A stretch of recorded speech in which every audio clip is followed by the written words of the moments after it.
Good afternoon, and welcome to my podcast called The Spirit of America as we honor the 250th anniversary of the Declaration of Independence when we declared ourselves a country. Okay, uh, this Wednesday, I've been doing this every Wednesday for like five now, and this is the sixth one. And we talk about the Declaration of Independence. And this is July 1st now. We're only 3 days away from the official day of July 4th.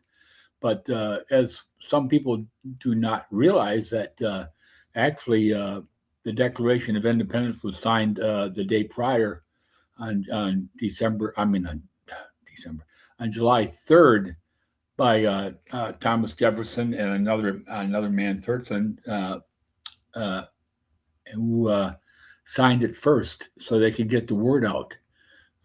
Very unknown, but that's what happened.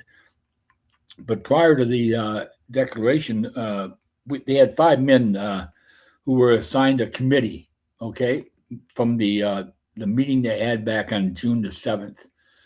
They had the First Continental Congress, and it was Thomas Jefferson, John Adams, Benjamin Franklin, uh, Roger Sherman, and Robert Livingston were the five men who were assigned to be the committee of five to write up the Declaration of Independence so it was ready for the meeting. So when the Second Continental Congress met in Philadelphia, Freedom Hall in Philadelphia, it was ready to be looked at and approved. Okay, so 2 weeks, and Thomas Jefferson wrote the Declaration of Independence. It was very provocative. It was basically 27 charges against the King of England, 27 charges against King George III. Okay, there was one charge about slavery that few people know about that Thomas Jefferson had in there to abolish slavery, and it was stricken. It was taken out. So I do believe it was 97 words, and it was stricken. And I do believe the reason for that was they need the southern um, colonies, Virginia, South Carolina, North Carolina. They needed approval of those colonies, along with some other colonies who weren't quite ready. Pennsylvania, New York, Vermont. There were some other colonies that weren't ready to approve. So when they met on the 28th of June, the 28th of June, they met in Philadelphia. Hot, muggy day. I've said this before. It was very, very muggy there, similar to what we're experiencing right now. Okay. Now remember, the windows had to be closed. People were outside listening in, wanting to listen in to see what was being done. So the windows were closed. The drapes were pulled. The only light that was coming in was from candles and from windows above. So it was a little dark and dingy in there, and the delegates were not ready from those other colonies to approve. They had seven. They had seven lined up. Okay, but as the Declaration of Independence said later on, and I'm going to read the Declaration of Independence today. As the Declaration of Independence said, unanimously approved. So they had seven out of the 13. So they had the majority, but they didn't want the majority. They wanted the entire colonies, all 13 of them, to approve the Declaration of Independence and charge King George III. Okay? So this was a treasonous act. And it was, now just picture this. Now they're in Independence Hall. They've come from all over these colonies by horseback, by, by maybe carriages or whatever it took to get there. And it was hard to do. And they met. And then they start setting up upon themselves in secret little areas around around Freedom Hall, and they're talking about what are we going to do? Are we going to approve this or not? And so they're debating. There's debate on the floor. there's prayer on the floor. Many times they stopped for prayer. So to think that this was not a godly act, it was. And so there was all kinds of this going on. It went on for days. Started on the 28th. We had the 29th. We had the 30th. We had the July 1st, which was basically 250 years from today. And now we're ready for approval. Okay? They're going to take a vote, and they get the vote. It's a lot of debate again, but they get the 13 colonies to approve the Declaration of Independence. Okay? And then it's signed, and it's sent out. It's only signed by two people, the two that I talked about. Okay? And they had to hurry up and get it done. Signed, sent out, and they wanted it printed. So 800 copies were printed at this printing press. And I'm going to talk about the man who did that at another time, but I talk about it previously. And then it's put in satchels by horseback, and it's sent out to all the colonies, all different directions. So think about that. They're rolled up, and it's sent out, okay? But the original was kept there, all right? And it was kept there so that they could sign it all at a later date on August the 2nd. They were going to meet again. But the Declaration of Independence is now approved. And they go out there. And I'm going to say what happened here, okay? They go out there, and it says here, Congress was assembled in Independence Hall when the Declaration was adopted, and connected with that event, the following touching incident is related. On the morning of the day of its adoption, the venerable bellman ascended to the steeple, and a little boy was placed at the door of the hall to give him notice when the vote would be concluded. Now, I don't think there's ever any mention of who the little boy was or who the bellman was. I don't know if anybody, any story is out there. If anybody knows, they can let me know, or maybe I'll investigate. The old man who waited long at his post, saying, "They will never do it. They will never do it." Suddenly, a loud shout came up from below, and there stood the blue-eyed boy, clapping his hands and shouting, "Ring, ring!"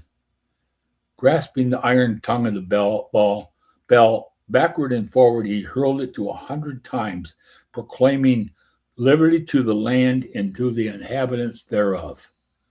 And that's when it was announced. That's when it was announced. Okay? And now I'm going to read the Declaration of Independence word for word. Please have patience. This is going to take some time, but it's not that long. It's not that long. Okay? I'm going to hold up a copy of the Declaration of Independence. There it is. Okay, there it is. Written by Thomas Jefferson. And he says, and I'm going to read now, okay? In Congress, July 4th, 1776.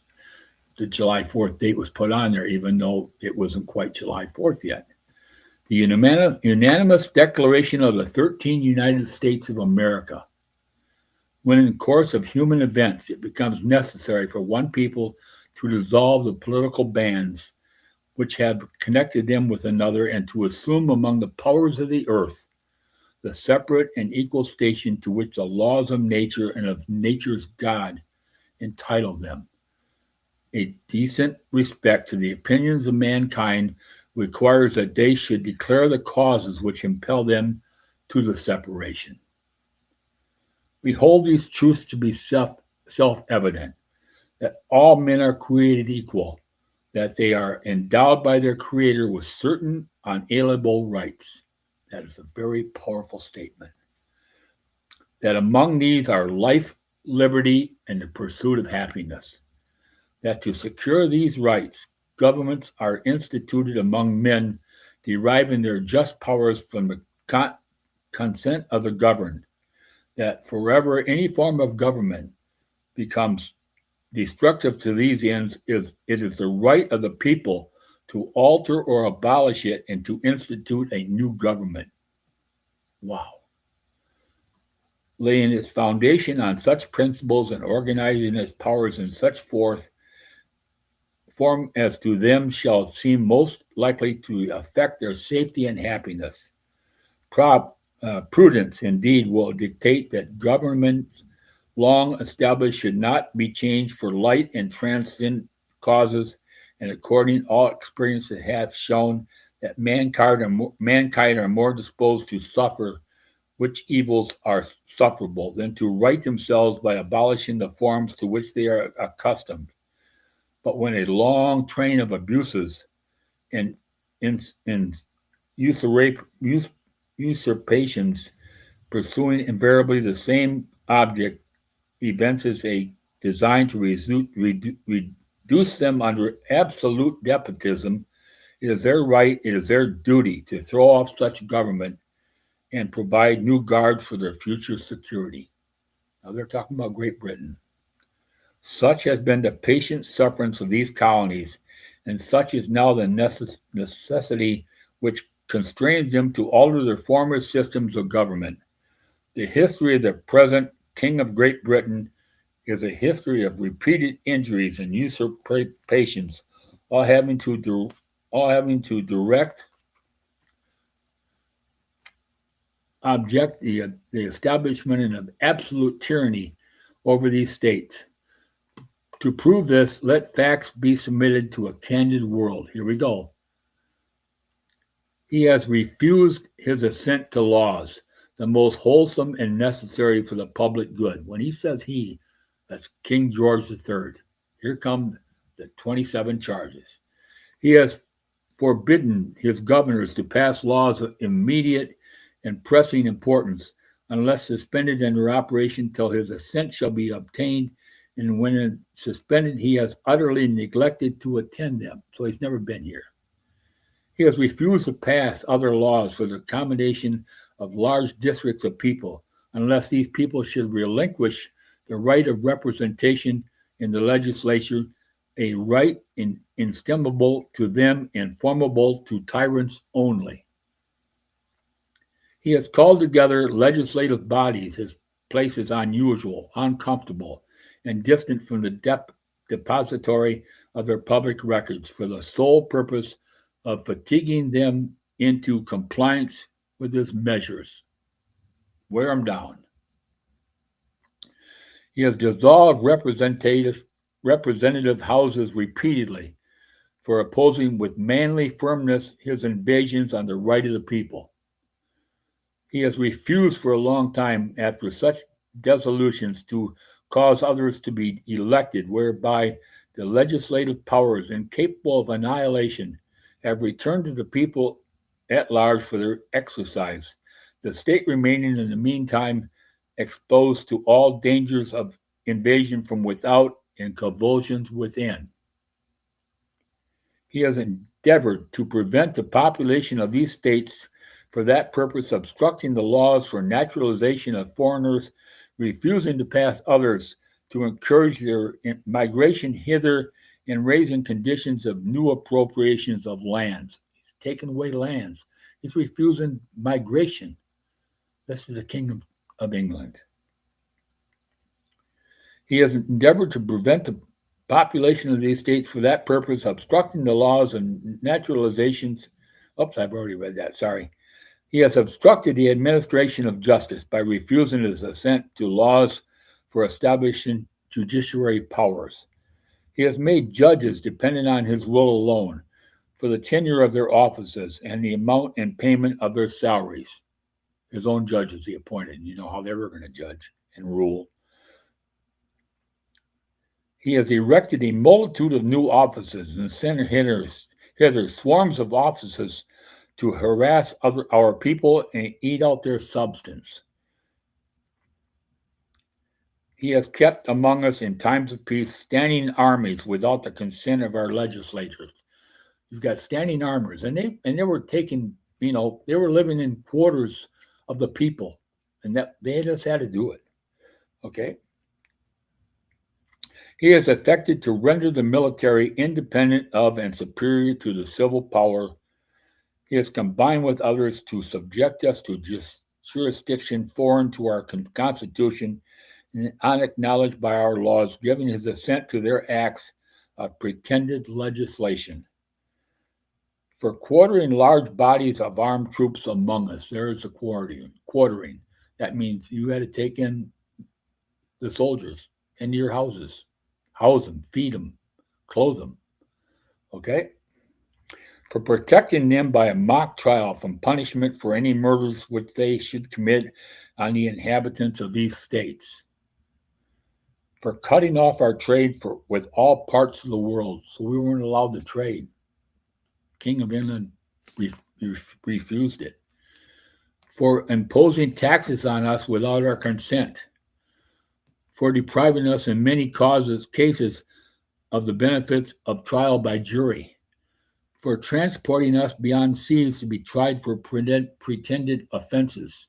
They transported prisoners to England to be tried. For abolishing the free system of English laws in neighboring province, establishing therein an arbitrary government, and enlarging its boundaries so as to render it once an example and fit instrument for introducing the same absolute rule into these colonies. For taking away our charters, abolishing our most valuable laws, and altering fundamentally the forms of our government. For suspending our own legislatures and declaring themselves invested with power to legislate for us in all cases whatsoever. He has abdicated government here by declaring us out of his protection and waging war against us. He has plundered our seas, ravaged our coast, burnt our towns, and destroyed the lives of our people. Well, there is a real strong statement against the King of England. That alone was treasonous, not alone everything that's in this declaration. Okay? He is at this time transporting large armies of foreign mercenaries to implement the works of death, dissolution, and tyranny, already begun with circumstances of cruelty and perfidy, scarcely paralleled in the most barbaric ages and totally unworthy of the head of a civilized nation. He has constrained our fellow citizens, taken captive on the high seas to bear arms against their country, to become the executioners of their friends and brethren, or to fall in themselves by their hands. He has excited domestic insurrections among us, and has endeavored to bring on the inhabitants of our frontiers, the merciless Indian savages, whose known rule of warfare is an undistinguished destruction of all ages, sexes, and conditions. He had the Native Americans, the Indians, on his side to do this also. In every stage of these oppressions, we have petitioned for redress in the most humble terms. Our repeated petitions have been answered only by repeated injury. A prince whose character is thus marked by every act which defines a tyrant is unfit to be the ruler of a free people, nor have we been wanting in attention to our British brethren. We have warned them from time to time of attempts by their legislature to extend an unwarrantable jurisdiction over us. We have reminded them of their circumstances of our emigration and settlement here. We have appealed to their native justice and magnanimity, and we have conjured them by the ties of our common kindred to disavow their usurpations, which should inevitably interrupt our connections and correspondence. They too have been deaf in the voice of justice and consanguinity. We must therefore acquiesce in the necessity which denounces our separation, and hold them as we hold the rest of mankind, enemies in war, in peace, friends. We therefore, the representatives of the United States of America, in General Congress, assembled, appealing to the Supreme Judge of the world for the rectitude of our intentions, do in the name and by the authority of the good people of these colonies solemnly publish and declare that these united colonies are, and of right, ought to be free and independent states, that they are absolved from all allegiance to the British Crown, and that all political connection between them and the state of Great Britain is and ought to be totally dissolved, and as free and independent states they have full power to levy war, conclude peace, contract alliances, establish commerce, and to do all other acts and things which independence may of a right to do. Wow. That's a long paragraph, but boy, that says a lot. And for the support of this declaration with a firm reliance on the protection of divine providence, a mention of God, we mutually pledge to each other our lives, our fortunes, and our sacred honor. The signers of the Declaration of Independence, they said right there, we put our lives, our fortunes, and our sacred honor before everything. That almost brings tears to my eyes as I read this declaration. I picture that, what they did. The 56 signers on the declaration appear in the positions indicated. So I'm not going to read who they all are because they took place later on, but I'll read them now. Okay, I will read them, and then we're going to talk about them as weeks progress. Okay. First of all, there's John Hancock at the top, and he wrote his signature large and bold so that the King of England could see who it was. That's why he did it. He didn't need the spectacles, as he said. He could see it without his glasses on. Georgia, Button Gwinnett, Lyman Hall, George Walton. North Carolina, William Hooper, Joseph Hughes, John Penn. South Carolina, Edward Rutledge, Thomas Haywood Jr., Thomas Lynch Jr., Arthur Middleton. Massachusetts, John Hancock. Maryland, Samuel Chase, William Paca, Thomas Stone, Charles Carroll of Carleton. Virginia, George Wythe, Richard Henry Lee, Thomas Jefferson, Benjamin Harrison, Thomas Nelson Jr., Francis Lightfoot Lee, Carter Braxton.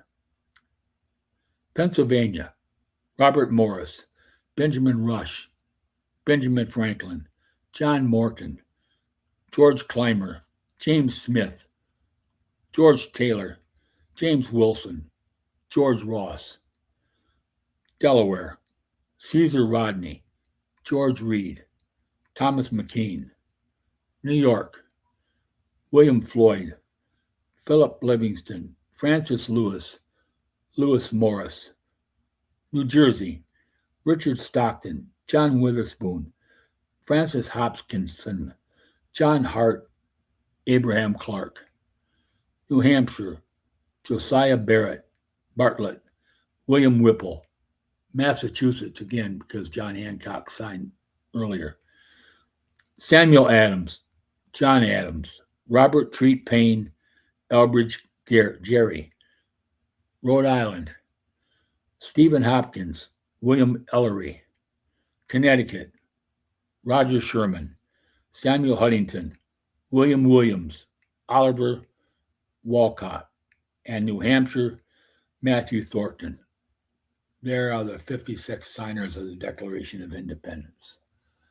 The men who signed this put their lives, their fortunes, and their sacred honor on the line. You can't say any more about it. The Declaration of Independence was now signed and going to be presented to King George III.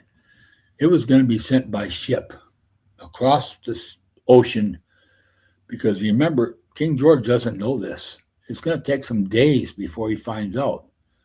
Not probably, maybe even a week or so before he finds out, because there's no other way to give it to him but to send it by ship. No other way. Think about that. But in the meantime, we are now in war. Okay? We are now in war. What we have done is we have separated from Great Britain, and we are now the United States of America. and we are at war.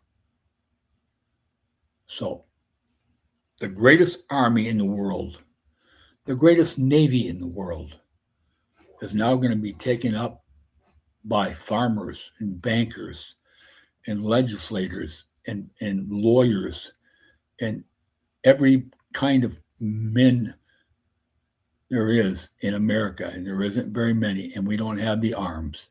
All we have is our rifles, and we have some cannons, okay? And we have our wagons, and we have George Washington. George Washington, our commanding officer, our general, is now going to form up the armies that's needed to defeat the greatest army and navy in the world with a bunch of ragtag civilians that are not properly suited or properly trained. And they have to be trained. So he's going to have some commanding officers that he had from prior battles to take charge, okay? And to teach these officers and these men how to fight, okay? And it's not going to be easy. Just imagine that. We are now undertaking this battle for our freedom. You know, saying you are independent, declaring yourself independent, declaring yourself the United States of America is one thing, but now you have to fight for it. We have many men and women who died in the Revolutionary War, many nurses, many men who died and never saw the light of day of true freedom.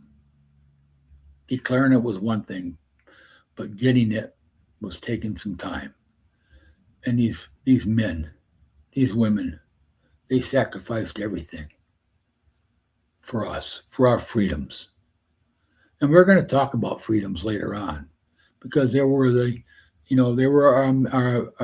our amendments, our rights, our Bill of Rights, which came later. Okay, we had a Constitution that came later, much later. Okay, we had the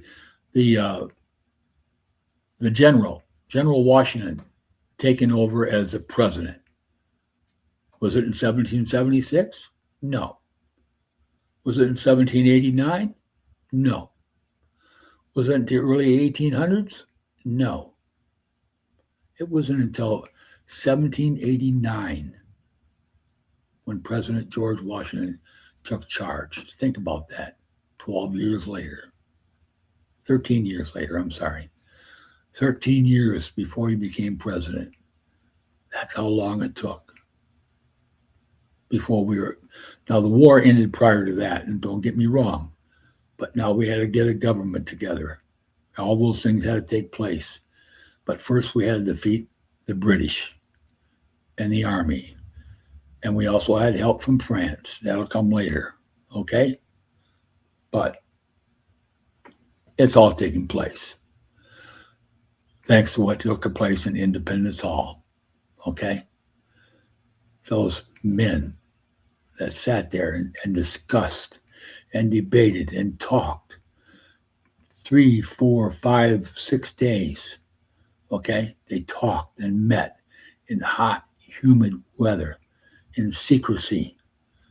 So they didn't just stay there. They went home, or they went somewhere to be together, to debate and talk some more in secrecy. Because they were asked, oh, what's going on? Tell me. Nobody would know, okay, what the outcome was going to be until they opened doors up and said that to that little boy, that little unknown boy who yelled, ring, ring.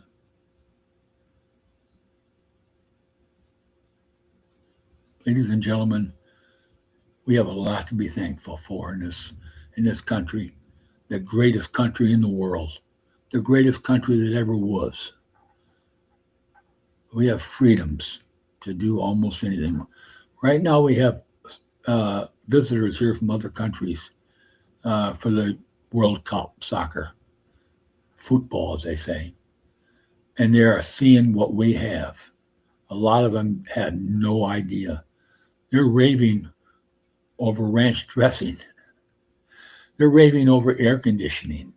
They can't even understand how we have all this air conditioning.